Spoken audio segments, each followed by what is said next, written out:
Peace to everyone. This is about George Michael's art collection that raises $14.6 million at auction. And as you can see here, here's George Michael, who passed away in 2016 on Christmas Day. He was found by his partner on that day. Thousands of George Michael fans lined up around the block to see the late singer's impressive art collection before it sold at auction, raising more than £11 million. In other words, it's 14,597,000 for charity. The singer songwriter, who died suddenly on Christmas Day 2016, was a major supporter of British artists, including the likes of Tracy Emin and Damien Hirst, or whatever that name is. So George Michael has some pretty impressive art collection, and whatever they were, I'm pretty sure they were beautiful and everything else. But of course, as you know, Christmas Day 2016, he was found dead in his home. Michael, who shot to fame in the 1980s as one half of pop band Wham, amassed a noteworthy and valuable collection during his lifetime.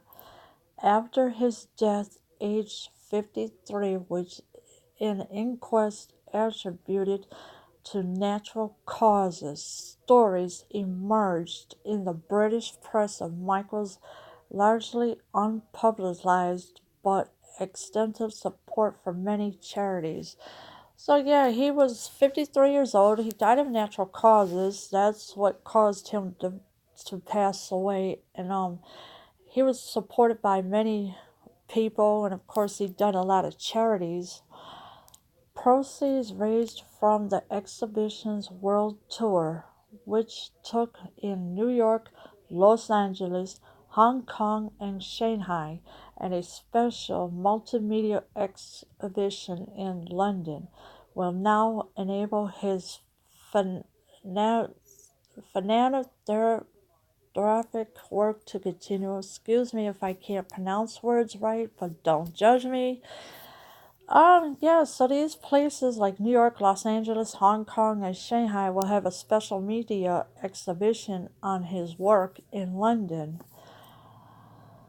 Standout pieces from the singer's collection sold for £9,264, so that's 12,302,590 in US, at an evening auction at the London branch of Christie's Auction House.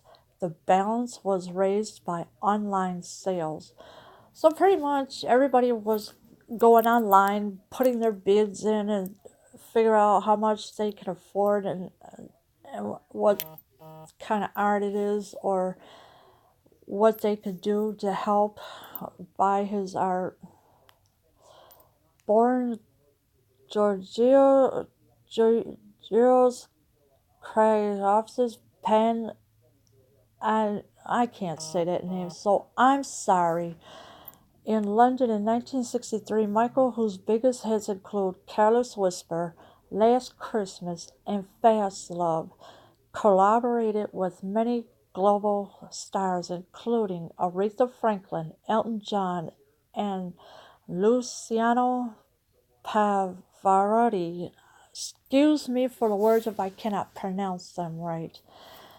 So yeah, he did big hits with his music, and it's really wonderful, and especially when it comes to Elton John and Luciano, that last name I can't pronounce really. So he did real good with it, with his music. According to Christie's website, the collection showed Michael's dedication to cutting edge creativity in every field, and reflects his instinctive support of young emerging artistic talent, many of whom he later befriended. So he had a lot of good talent in his life, and some he befriended. And now, because I guess people weren't too satisfied of what they were. The pre-sale exhibition attracted over 12,000 visitors, almost a quarter, so that's like about 25%, of whom were new to Christie's. Bidders from 27 countries registered for the evening auction, reflecting the star's global apparel. So that's a lot of visitors, 12,000, and in 27 countries. Yeah, that takes a lot of bidders, or a lot of bidders, visitors. Then they could bid on it. Every single item on the 60 lots listed in the evening auction, which saw competitive bidding in the sales room in London and via simulcast from New York, in addition to online, were sold.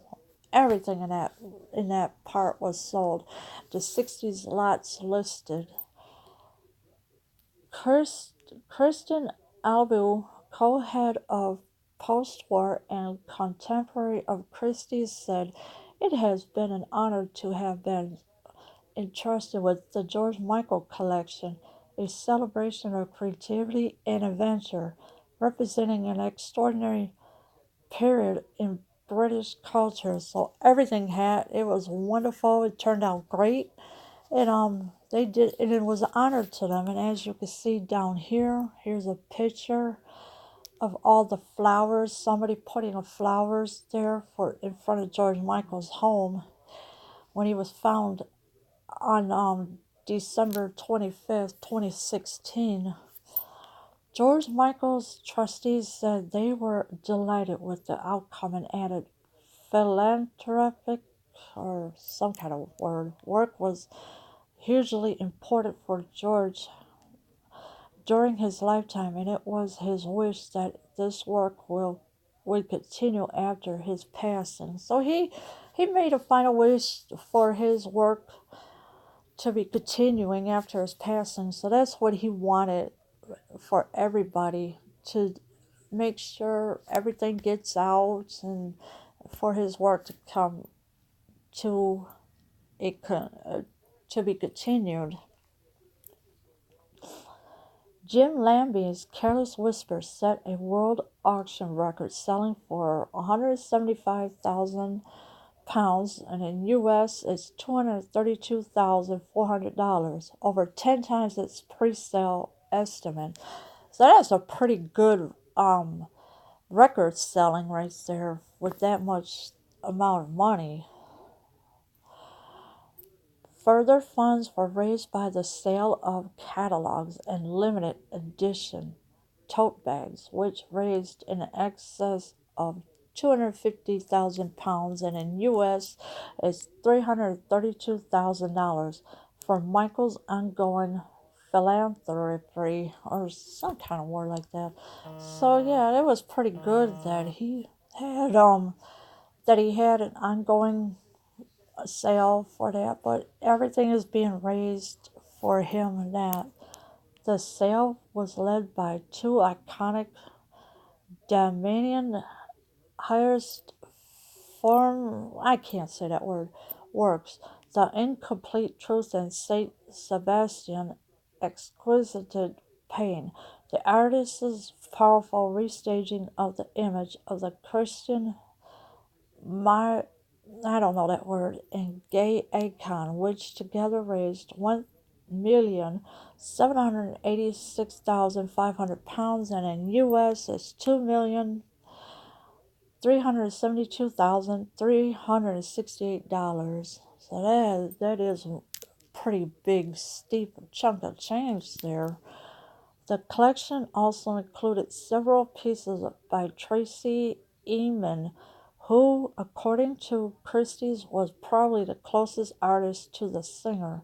One of those was George Loves Kenny, a unique neon she created after traveling with the singer on toured tour, and which sold for 3,400 or no, 347,250 pounds, and in U.S. it's $461,127. So, wow, that's a lot of money right there. And yeah, we all miss George Michael, and I know how much everybody loves him and adores him. So, what are your thoughts in the comments below? I am out.